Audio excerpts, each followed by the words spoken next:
Oh, yeah, it's live. Sure. All right, I'm Sacha Chua, and thank you for joining us for another episode of Emacs Live, where we get to talk to actual Emacs geeks. Today we're talking to Harry Schwartz, who is one of the organizers of Emacs in New York City, or Emacs NYC, which is actually really awesome and has been posting videos of their talks. So, So, hello, Harry. Who are you? hello, Sasha. I'm Harry Schwartz, as you said. I'm the organizer for Emacs NYC. I'm also a developer at ThoughtBot, which is a Ruby on Rails consultancy, which is located in Boston and New York and a whole bunch of other places. And And sponsoring the Emacs NYC meetups. Thank you very much, ThoughtBot. So one of the things that we like also digging into is the non-Emacs, non-tech lives of people. And apparently you have 9 houseplants. they live right here next to me. As you can see, they need watering mostly. But yeah, they're there. What Um, else are you interested in? oh, let's see. So, quite apart from all the computer stuff, which is, boring, I read extensively. Let's see, I run sometimes. I do all kinds of silly things. I go to far too many meetups.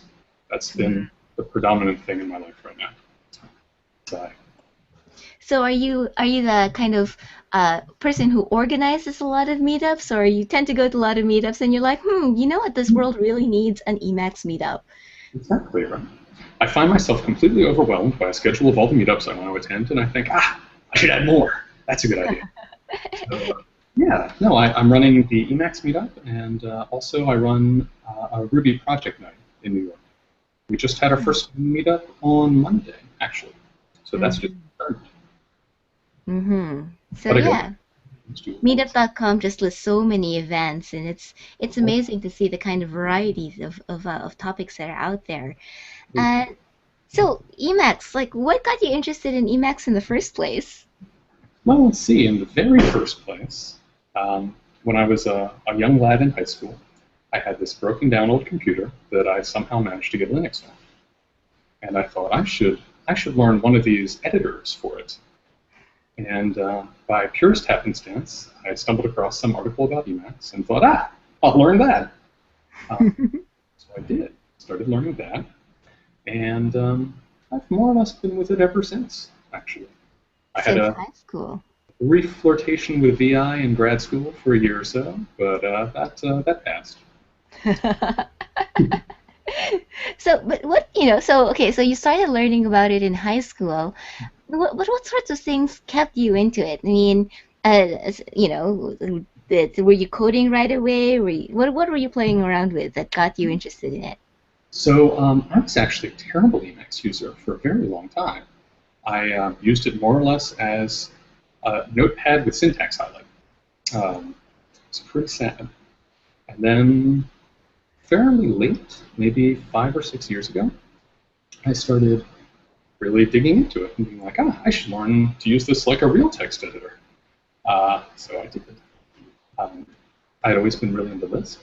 I learned Common Lisp in college, and that was a lot of fun. So when I realized, when suddenly like all the pieces clicked together, and I realized, oh, I can write Lisp, and I can be really fussy about my text editor. This is great. This is going to be a lot of fun. So yeah, I did that. That's And then, actually go ahead. oh, and then of course I learned about org mode and Magit and all the other thousands of wonderful packages, and it snowballed. Yeah.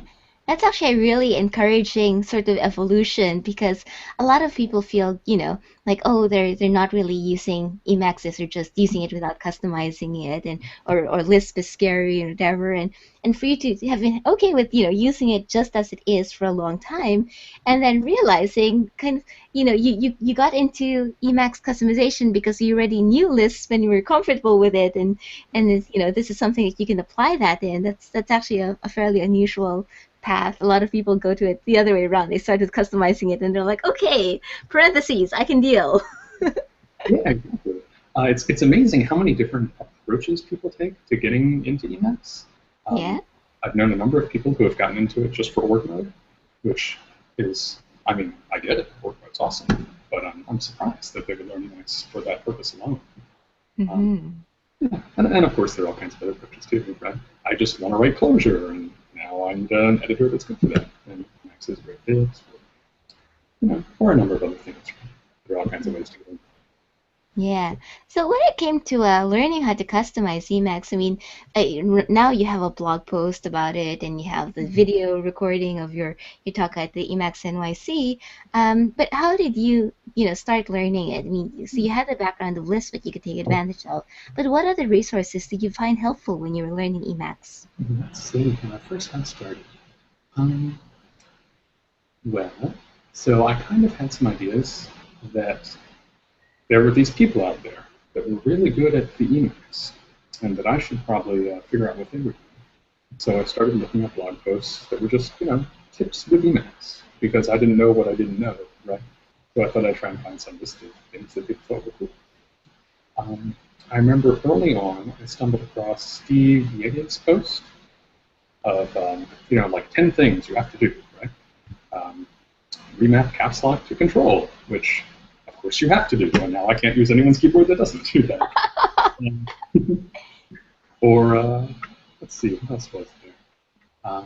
Control W to backward kill word, a couple other things in there that I still use. Yeah, so that was super helpful. And then just a number of other things like that, right? Just Googling around for lists of tricks, Stack Overflow posts, all kinds of silly things.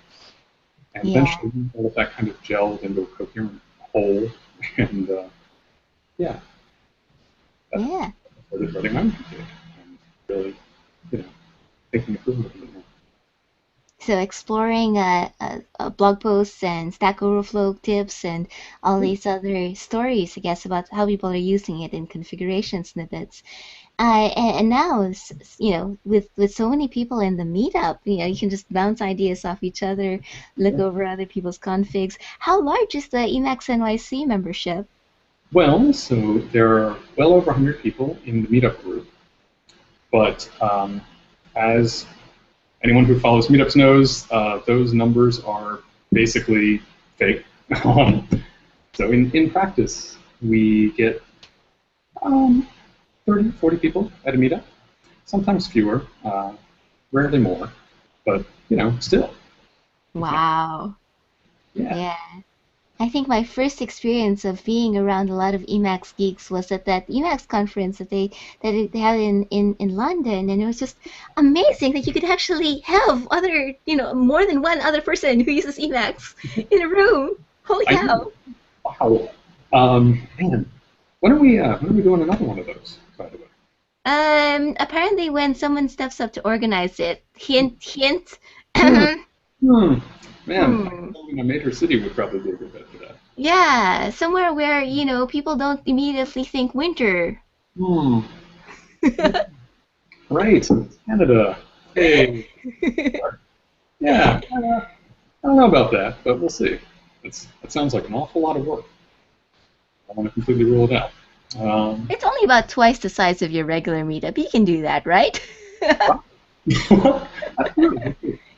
Although now with London also having quite active meetups, it'll be interesting to see how many more people will come out and share tips and stuff. But also even just connecting online. I love the fact that you're posting videos, because it's just being able to catch up on all these really cool talks. I think that's great. So, by the way, if people are listening to this and have not actually seen one of these videos yet, emacsnyc.org has lovely, recordings, and better, more than that, I really like how you've put together this list of suggested topics, things that people are curious about. Have you had a lot of people step up and say, "Yeah, I could do a talk about that"? Yeah, we've got a number of folks. We have the next few meetups are booked. There's no big risk of speakers. It was a little scary for this month, and I haven't actually posted this month yet because we had speakers who I had to cancel at the last minute. So someone else immediately stepped up. So we're all set for a little while. Yeah. But, so when I first started the meetup group, when you join the group, it asks you some questions, as those groups do. And this one says, in particular, are you interested in giving a talk? Do you have any ideas on what you're talking about? And it also says, what's your experience level with this? And I wrote that list of suggested topics because so many people would join the group and they'd say, what's your experience level with Emacs? Intermediate. I've been using it for 26 years. Is there anything you would like to talk about? Oh, I don't know. I don't think I know much of anything. He's like, of course you do. Of course you do. You can use it for 26 years. Just tell me about that. So there were a number of things like that. So I thought I should make a list of topics because I don't think people realize how much they know and how much they can share. For sure. Right? That's awesome. Yeah, so that's been helpful. That's a nice way when someone says, hey, I'm interested in speaking, I can say, I'll have you look the please. Yeah. So what's the experience mix like? You mentioned you had, people, is it mostly intermediate people who've been using Emacs for 26 years? Do you have a lot of beginners? What's the range like? Well, everyone classifies themselves as intermediate, so that doesn't mean anything. But yeah, so we have a number of people who are fairly new to it, which is terrific. And of course, we have a number of people with, large, full beards that, got into fights with Richard Stallman back in the day. That's terrific too. It's a pretty great mix. Yeah, it's amazing to see how diverse the community is in terms of the reasons why people get into it and why people stay in it and what people are exploring. So so we'll go into the exploring bit a little later because I'd love to see see how you've configured the Emacs and hear your stories about what you've tweaked it to do.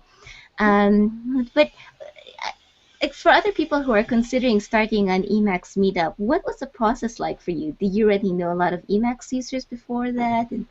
Nope, not at all. So there was one. Okay, so a little backstory here. So ThoughtBot is a company where almost everyone uses VI. It's a very Vim-centric shop. And you still got them to sponsor it. Wow! So yeah, they're great about sponsoring groups. That's been super helpful. So I was the Emacs guy, and there was one other Emacs guy who happened to also be in the New York office, Eric Collins, my co-organizer. And one day we sort of thought, there should really be an Emacs group. We should just have an Emacs group. And I thought, well, we could just start that. How hard is it to make a meetup group? It's just a few clicks on a website, right? It's a little bit more complicated, but not that much more complicated. So what you need are some kind of web presence, right? Either a meetup.com group or a real website. We actually do both, just because some people don't want to be on Meetup. That's fine. You need food, almost always. Food is a big draw. If you're going to host a meetup at dinner time, you need food. It's true. We usually do pizza because pizza is the canonical meetup food, for good or ill. So that works pretty well. And you need some kind of space, right? In our case, ThoughtBot works out of a company called WeWork, which is co-working space, and they're perfectly happy to host meetups to get people in to check it out. So that worked out perfectly too. If you want to go the extra mile and record them, which you totally should, you just need some kind of camera and ideally some good audio. And you also need someone with some video production experience. In our case, ThoughtBot has our very own in-house producer because ThoughtBot produces a lot of educational content. Oh. So Paul Novarski produces each and every one of our videos. I package up all of our raw files and send them to him and say, please make us a video, and he comes out with something awesome every time. So he's been a terrific help. Okay. So you've got the website, you've got food, you've got a venue, and you've got a fantastic video person. Exactly. That last one's a little bit harder to find. But the first three aren't too bad. It's really not it's not as hard as you might think it is to start one of these things. Okay. Highly recommend it. I probably shouldn't ask you how much time it takes, but just so that people know what they're getting into, how much time does it take you to kind of organize things, given that you have an easy venue sort of sorted out? It's really not that bad. So in the very beginning, right, I was getting the site together. We were, kind of planning out how we were going to do stuff. And it was a fairly significant time investment. I'd say I probably put in, 10 or 20 hours all told, getting the first one set up. I was also getting to talk among the first ones, so that maybe it was more like 20 or 30 hours, because there was some part working back there. But after that, really it's coordinating a speaker, which is maybe half an hour per meetup. It's not bad. Updating the website, taking off the videos. Really, the time commitment is maybe a couple hours per meetup. Not bad at all, plus the meetup itself. I need to get there a little early, set up the AP stuff. There's a little trivial stress about that, but it's not that bad. So I guess you'll be checking out the Meetup API and figuring out how to interface to it from Emacs and. You've been actually, yeah. I'm thinking I should just clone that because right now I'm mirroring it like a sucker. I have this really simple website set up with Jekyll, Markdown, and I keep thinking, maybe I should just build a little app. I happen to work at this Rails consultancy, and I happen to do Rails all day, so maybe I could just do that. Haven't said that. Yeah. So now if anyone else wants to start a meetup, they can just clone your Jekyll repository off GitHub and have at it. Totally can. We put all that stuff available online, so feel free to download it and run it. Mm-hmm. Okay, so not scary, definitely worth it. Sounds like you guys are having tons and tons of fun. And I'd love to. What kinds of tips are you picking up from the talk so far? Give us a quick summary, I guess, of the ones that you've been having. Yeah, all kinds of stuff. So in the most recent one, we did basically logo in Emacs. Our speaker had implemented his own version of turtle graphics inside of Emacs. So turtle graphics, for folks who don't know, are when you have a turtle and it sort of has a pencil attached to its tail. And it can either raise or lower the pencil, and it can walk in a direction for a given distance, and it can turn at a certain angle. So if you have this turtle on a piece of paper, you can draw pretty much anything, right? You can do line drawings of arbitrary complexity. So he had implemented turtle graphics in Emacs. And part of that involved generating a PPM file and then displaying it on the fly. Wow. Which you can just do in like 10 lines of eList, which I had never known about, which is awesome. So everything needs to have a graphics integrated into it because we can do that. So that's a good thing.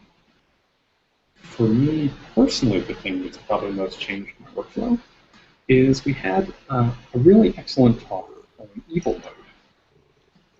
And I decided to check that out again. I fooled around with that a while ago. Kind of decided, this isn't for me. I don't think I need this.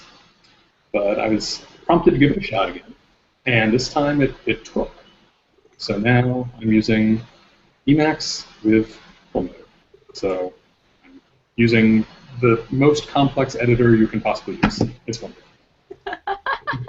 It's become increasingly popular, especially with a lot of people switching over, or really just because evil mode has built a lot of the movement into it and that kind of do this over this span of text. It works out really well for a lot of people. Sure. If you're an brain twisting. Good it is. They support registers. Man, oh man. What variation mode supports registers? That's pretty cool. Yeah. Sorry? That's been a big change. Yeah. Well, I'd love to. Perhaps if you want to share your screen and take us through your configure how you use Emacs, you can demonstrate some of the things that you like the most about evil mode and other things you've configured. If you hover over at the left side of your Google Hangouts window, you should see a green screen sharing icon that looks like a monitor with an arrow on it. And you can use that to share your window, Okay, desktop. I think this is the thing. Now, I should let you know that I'm already upset with you. But yeah. Why? So, you made me sign up for a Google Plus account. I've been avoiding this for so long. Sorry. Oh, it's fine. No problem. You can unsign up for it right after, I guess. Oh, don't worry about it. I certainly will.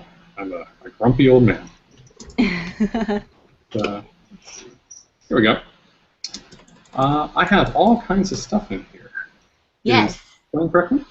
You do. It's showing up. This is wonderful. And in fact, this is an excellent opportunity to point out that thing that I noticed right away when I was reading your configuration file off GitHub. You organize your file with all these functions, and then at the end you call all the functions, which is an interesting pattern. You said you had, in the pre-interview you said you had strong opinions about this. So please feel free to share your strong opinion. Very strong opinions about this. So in my day job. Sorry, can you increase the font size a little bit so people can easily see that? Perfect. A little better? Perfect. Yeah. So in my day job, I write Ruby all day. That's what I do. In the Ruby world, it's sort of considered good practice not to really use comments. Instead, it's suggested that when you have something that warrants commenting, you probably have a method that's too long, or a class that's too long, and you should probably break that up into smaller parts and give it some kind of useful name. Mm-hmm. So that way, so comments, people often say that comments are just lies waiting to happen. Right? Yeah, I can see that. Yeah, someday you'll change your code, and you'll forget to change the comment, and now you have this comment which is lying to you, and people will try and read your comments to get some sense of your code, and it'll be a disaster.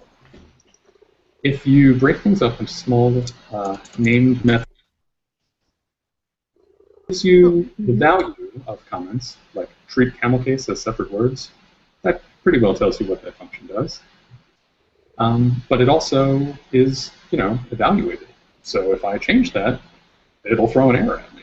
It will scold me for it. So I like this because it combines the convenience, it combines the clarity of comments with the certainty that they'll never break. So this prevents you from being tempted to change the way, to change the implementation in such a way that it drifts from what's described in the function name, because you still have to update the function call later on also. Exactly so. Yeah. Which is especially, which I think is kind of odd in Emacs. There's a couple comments, but that's okay. I think that's interesting from the perspective of Emacs, just because in the Emacs community we have org mode. So there's a lot of interest in literate programming, and especially in literate configs. I see those all over the internet, and I think they're super cool to read through. But I keep thinking, what happens if they change them? That must be a mess. I'm not sure. I feel a little bit better about this. Well, it's always good to have different patterns to choose from. So literate programming might work really well for some people, and this kind of also literate programming in a sense, because you've got the descriptions in there, but it's coded in, might work really well for other people, and it seems to be working really well for you. Oh, certainly. I don't mean to say that that's not a good approach. Yeah. Very cool. And you've got a whole bunch of things in here, right? You've got I do and Smax. Sorry. Yeah. Yeah. So I've got let's see, what is it? I've got I do mode running, which gives me all this vertical business. Oh! My computer got sleepy. Every now and then that happens. Yeah. It's getting to be an old machine. But yeah, I have I do mode, and I have a vertical version for that. I like that just a little bit better.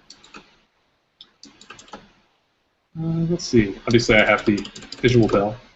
Yeah. There's all kinds of stuff that I do. So we can run through the list here. There's a pie in your mode line. What's that about? Oh yeah, that. So there's a really cool thing you can do. What is it called? It's. I think I have that in list UI. Yeah, probably. forget where that is. So there's a certain thing that you can do to. Oop, nope, I'm wrong. Keep forgetting where I put this. The downsides of having your config in lots of little files. I know, right? It's all coming back to bite me now. Now there's a particular trick that you can do. It's called diminished mode, I think. Let's see if I can. Yeah, I remember that. Yeah. What on earth did I put here? I wonder. CPG diminish.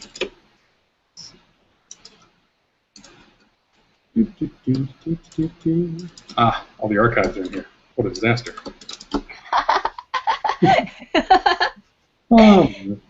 That's okay. You don't have to track it down. I was just so it's a symbol for diminished mode, which at some point you'll call. Hide mode. That's where I have it. Oh, right. Parrot it. Oh, that makes sense. What a sensible name. There we go. So here we are.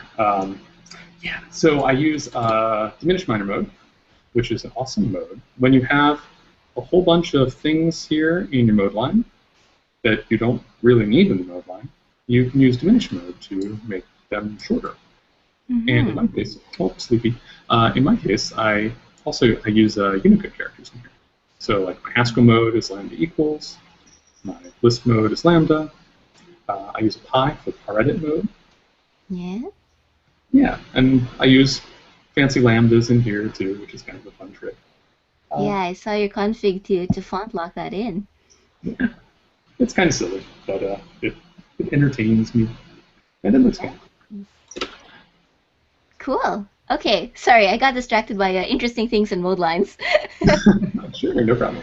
What are the highlights of your config? What are you really happy about having configured? Sheesh. Let's see. So I do love the mode line thing. But what else is there? I just set this up, which is every time I create a file that is in a directory that doesn't exist, it prompts me to create it. That's wonderful. Yeah. A whole bunch of just silly. Oh, we lost audio. Okay, we're back. Okay. I don't think there's a lot of really cool stuff in my dot files. I use Cask to manage dependencies, which is just the best thing. It's cutting in and out audio-wise. Oh no. Oh no. Okay. We're back, at least temporarily. Okay, so Cask. Okay. Cask, of course. Snippets. I don't think there's really that much in here that's crazy different. Well, I think that because you spend all your day working with Rails, you probably have a pretty nifty setup. That I'm not sure if you can like quickly spin up a project to show us how you interact with everything and how it all works. Sure. So first of all, let me just show my config for this. I use chruby to switch between. Rcode tools is an awesome tool that I learned about from Octagrim and his many wonderful blog posts about it.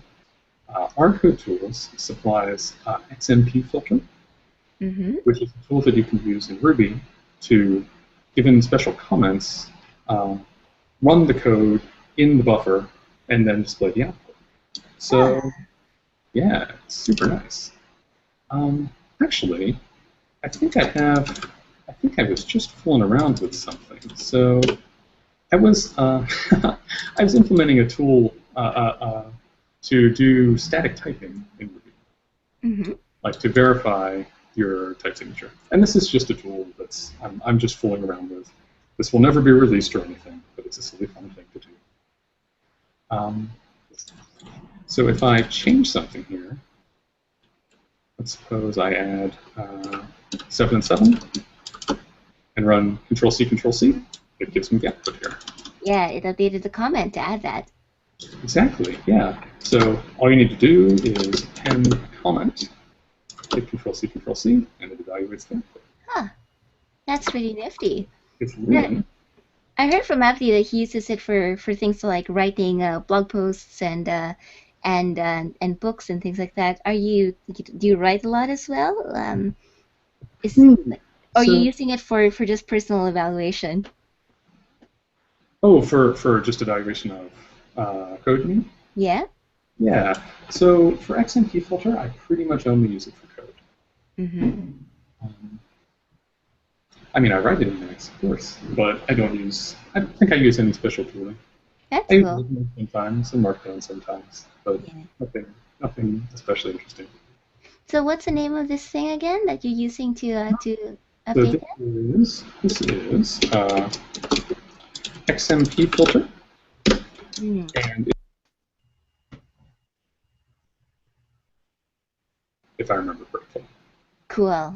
All right. So XMP filter and gem install R code tools.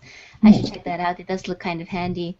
It is super handy. It's I never use IRB anymore, basically, Ah. because I can just run things in here, or Pi for that matter. Mhm. And code tool max mode that you can run it with require RCode tools. Mm-hmm. This Yeah. kind of interactivity or being able to try things out while you're coding is certainly becoming a lot more popular. You've mentioned you work with Clojure as well, right? I work with a little bit of Clojure. I am Yeah. basically a Clojure noob, but that's something I've been playing with a little bit more. Mm-hmm. Well, I've been working on learning Clojure too, and just the availability of all these REPLs or read, evaluate, print loops for to try things out right away, and or even as you're coding to just execute it and have it in the buffer like the way that eval last sex works. It's just amazing. I know, isn't that terrific? Yeah. Um, I use Cider mode for doing Clojure. Mm. Um, Back when I used to write Common Lisp in school, I used Slime a lot for that. Yeah. Slime is sort of the granddaddy of those modes, I think. Mm-hmm. And it's just terrific. It's a really cool tool. I could probably barely remember how to use it these days anymore, since I haven't in so long. But at the time, man, oh man, Slime was awesome. Mm-hmm. So there's Ruby, there's a little bit of Clojure. You mentioned Haskell, or I saw that in your config and Mhm. Python. Yeah, a little bit fast. But see, I have so many languages that I want to really get into, but Yeah. I'm still sort of just dabbling around in, right? Yeah. So that's unfortunate. And sadly, Haskell falls into that category. Oh, that's cool. It's fun to dabble and explore. Anyway, so going back to Rails. So you use Arco tools, Ranieri, I guess, for the navigation. Yeah, let's see. What else do I have here? I use Ranieri, which is terrific. Ranieri is a minor mode for Rails applications that lets you skip around between controllers and views and models all very, very quickly. Mm-hmm. It's sort of equivalent for Vim users. It's sort of equivalent to Rails.Vim, which is T-Pope's great plugin. It just lets you move around and create things very quickly. It's really Mm-hmm. neat for that. Yeah. Yeah. Okay. Do all of those work really well with evil mode, or do you have to remap things to get everything to make sense? Almost everything works very well. There are a couple. There were in the beginning a couple little things that made me crazy, but mostly it's not too bad. I think I have a whole bunch of mappings. No, not too many. I mapped Control P to projectile find file, just because Control P is a popular Vim plugin, and I found myself using Vim on a lot of other people's computers. Thought about pairs a lot, so. Okay. So how does that work when you're pairing with other people? So I guess because everyone else uses Vim, you're just like, okay, I'll get along with using Vim. Yeah. Yeah. So when I'm using other people's computers, I just sort of kind of suck it up and use Vim. Mm-hmm. It's not that bad. I can use it. It's fine. It's fine. Do you ever get to pair with Eric because he uses Emacs too? I do. Yeah. We pair What's that together like? fairly often. Oh, it's a lot of fun. So pairing in general is like the structure pairing. We each have our own monitors. We each have our own keyboards, but those monitors are plugged into one machine. So that's a nice way to do it, I think. It's pretty swell. We have just enough differences in how we configure things that sometimes we drive each other a little bit crazy. Are you both in evil mode? So I only switched to evil mode a couple months ago, and I haven't paired with Eric since then. So he's in for a surprise. Yeah, for the last few months I've been teaching at a Rails bootcamp. It's one of my company's clients, so It's been just all teaching all the time. I've actually written very little code recently. It's kind of a shame. Mm, that should be interesting. One of the things we often hear from people is that they're worried about customizing their configuration because when it comes to pairing with other people, there's just a little bit of okay, wait, no, it's actually this key or different way of working. So it can be a challenge, I hear. It can be sometimes. But it's also just terrific because Yeah. Eric does things with his config that I don't do at all. Eric uses ERC to get into IRC. He did a talk about that, actually. It's available on emacsnyc.org. Nudge, nudge.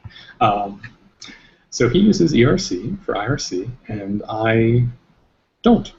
But I'm sort of playing with it a little bit and starting to use it more at his prompting, or I was when we still worked side by side fairly often.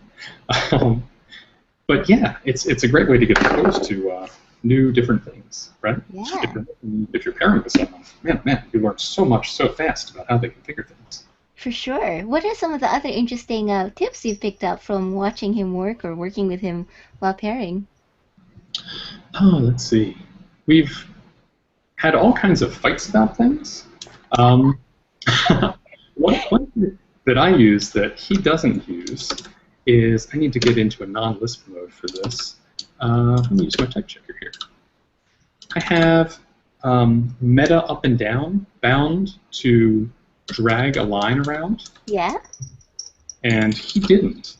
And he saw me do that. He was like, "What are you doing? How are you doing that?" And I said, "Oh man, this is great. I just figured this out." So there are all kinds of silly little things that you get used to. And when you're in the little world of your own configuration, you lose track of what you do that's cool, and you sometimes miss out on what other people do that's cool.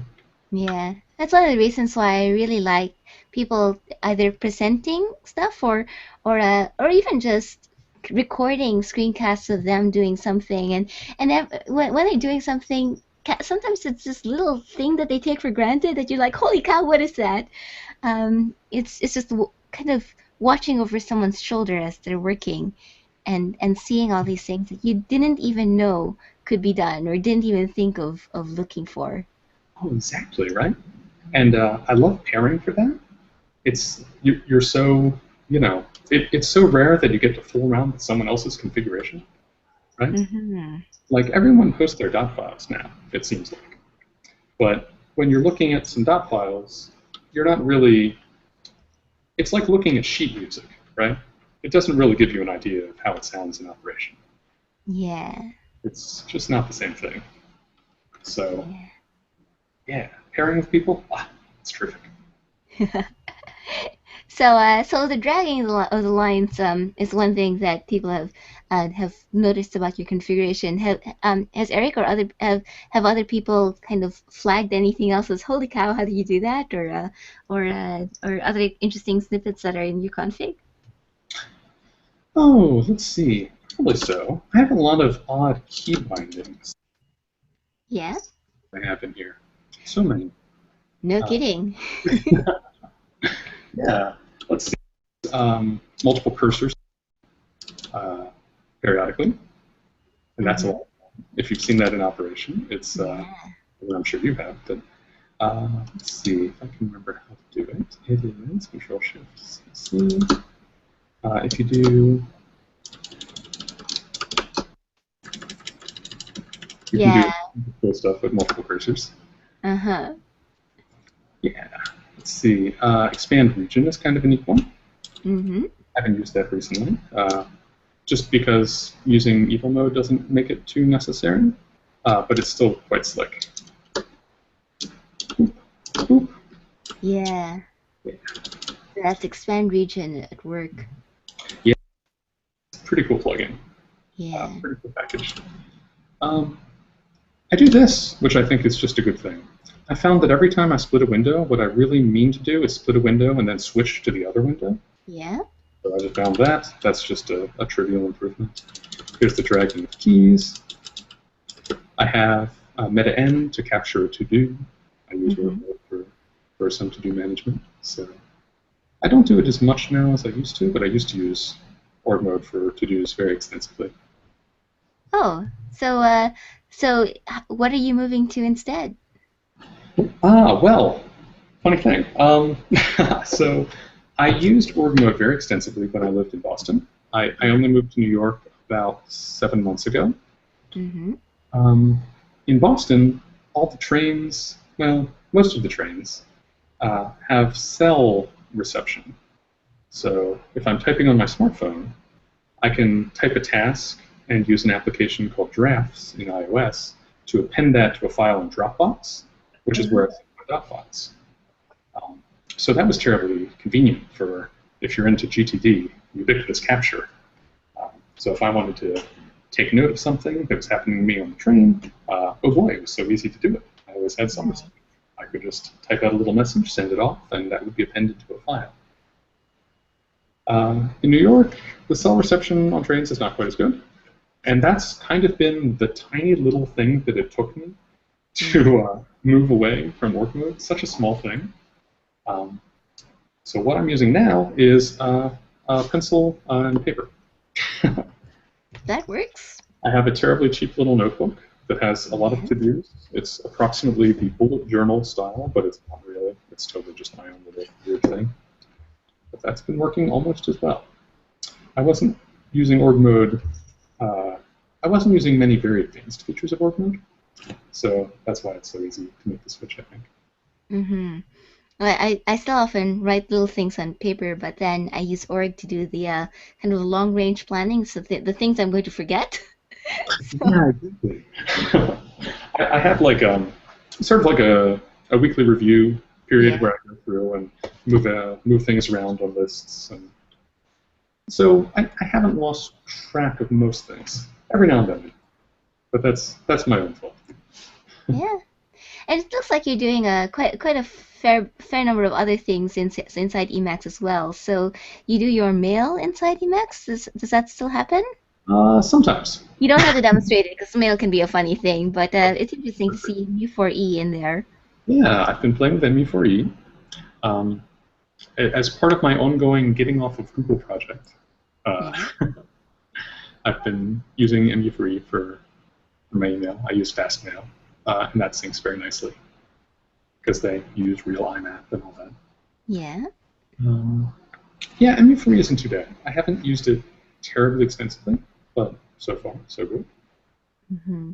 And you mentioned ERC. Are there other unexpected non-programming things that you tend to do with Emacs that other people might be surprised by, or say, "Oh, I didn't know a text editor could do that." Mm-hmm. Well, let's see. I use Magit for Git. Yeah. Which is just amazing. Obviously, I use a terminal inside Emacs, which is also terrific.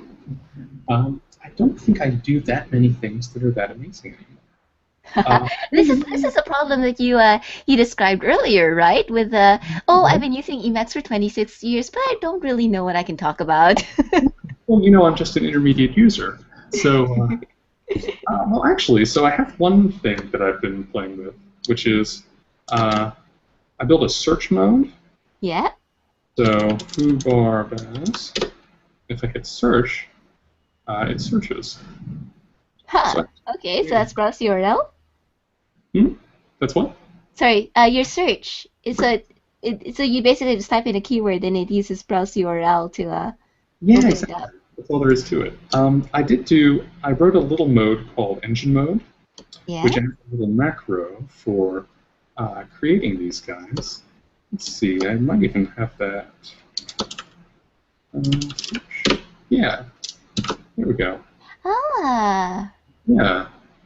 Cool.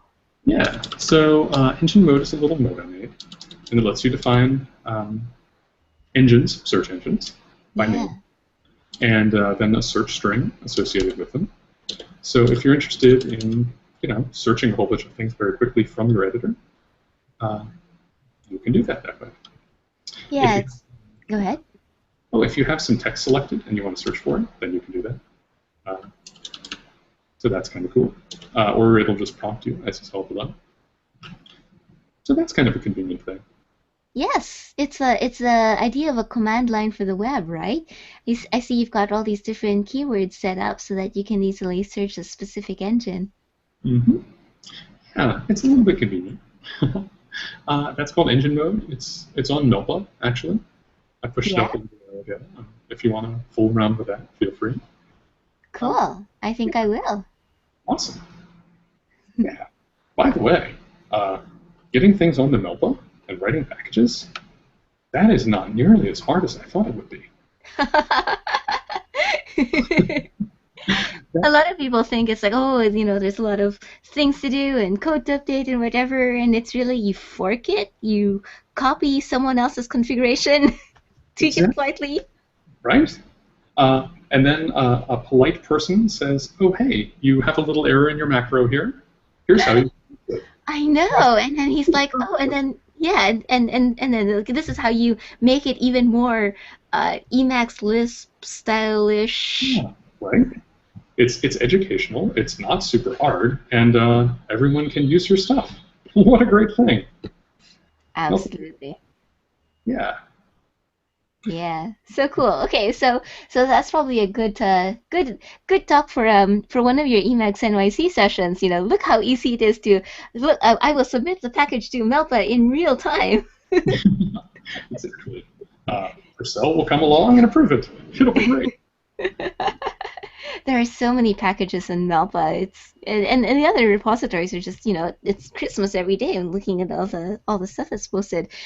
Like, have you come across interesting packages that are like, okay, I want to try this out. I want to see what it's like. Oh well, like every time I go into the into package list packages, I find something that's like, what is this? How did I not know about this?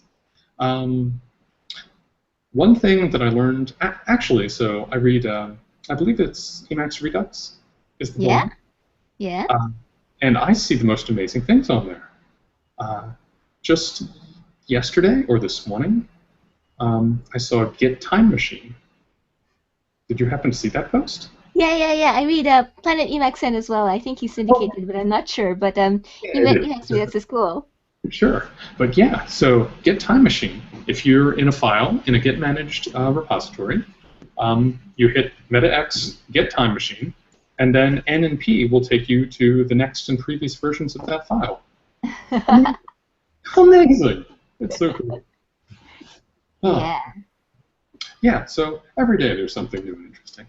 Yeah, and I think that feeling of amazing, this is so cool. That's the sort of thing that really gets people a lot deeper into Emacs and keeps people exploring it and learning more about it and sharing and I think that's a feeling that I get from watching the Emacs NYC videos. And again, I'm glad that you're sharing that, and I can't wait to see what you and the other people will post in the future. Oh, yeah. We've got a couple really good ones coming up, I think. I'm So, looking forward to that. So, like, and along those lines, kind of to 'cause start easing it to wrapping up.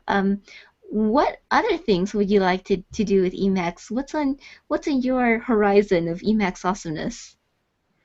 oh man, sheesh. So, I'll tell you what I saw recently. Um, I saw a wonderful talk on Lisp machines and genera. Do you know about Lisp machines at all? I know about list machines in the kind of abstract. I've never played around with one, but Emacs is pretty darn close to an interesting tiny microcosm of one. But genera I haven't looked into. Yeah, it's amazing. Man, oh man. So, like, 25 years ago, there were these machines that were like Emacs, the OS, right? But you can change anything all the way down. You can change running stuff in the kernel through your editor, essentially. Wow. Exaggerating slightly, but wow, it's pretty powerful stuff. Um, they have this amazing online help system. Uh, yeah, I want some stuff like that. So Yeah. I want to learn some more about that whole culture. There was a whole like, Lisp machine culture once upon a time that's sort of gone, and I'd love to know more about it. See how much of that we can make use of. Yeah, yeah. I mean, if you had something as powerful and as flexible as Emacs, to be able to keep tweaking it and customizing it, but have that power extend all the way down, that would be quite cool. Sure. I mean, obviously, we can't really do that these days anymore, but still, I mean, there's a lot of inspiration to be in there. Yeah. Okay, so list machines would be in your like it would be really cool if Emacs could do even more of this. What Anything else is on your is anything else on your configuration wish list? configuration wish list? Um, I can't think of anything off the top of my head, That's actually. cool. Oh, so actually, the next thing I'd like to do, the next little project I have in mind, is integrating my blog with Emacs a little bit better. I've suddenly found myself writing blog posts again lately. Yeah. And it's a bit of a hassle to do it through the command line. I use a tool called Poole, Poole, which manages Jekyll posts. Oh yeah. My blog. And I'd love to have something right there in Emacs where I can hit a certain key combination and it'll pop up a new draft. So that's something I'd like to do. I don't think it'll take more than about an hour or so, but I keep putting it off. I really should do it. There seems to be a popular workflow around org and Jekyll, so that might be something to look into. I keep thinking I should convert my whole blog over to org, but the downside is that I've got a few hundred posts now, and oof, it sounds exhausting. I don't remember if Pandoc has org as an output form yet, but Yeah, I know. I was thinking about Pandoc. There's still some little things I would need to change. yeah. It might do the Yeah. trick. But I'm certainly in favor of you doing more writing, so any tools to support that, awesome. Yeah, I'd really like to. Yeah. And so if people are interested in finding you, is Harry, sorry, R. Schwartz is your, Yeah, check your domain name. HarryRSchwartz.com is me, and also, of course, Emacs NYC.org is the website. Okay. And let me spell that for people who are listening to the audio and going, what? How do you, HarryRSchwartz.com. That's right. That's fantastic. And it's got links to your GitHub and where people can find your config, email, LinkedIn, your reading too. Yeah, all that lovely stuff. Send me emails and let's go nuts. It'll be great. And if you're lucky enough to be in New York, attend the meetups. You can meet Harry in person and listen and give all these interesting talks. Definitely. We could always use more attendees. That would be terrific. All right. Thank you so much for sharing your config and your story. It's again also thank you for organizing that. To you and Eric for organizing Emacs NYC and sharing the videos, which is phenomenal and very very inspiring. And yeah, and thanks for being in the Emacs chat as well. Yeah, thank you so much for the opportunity. This is terrific.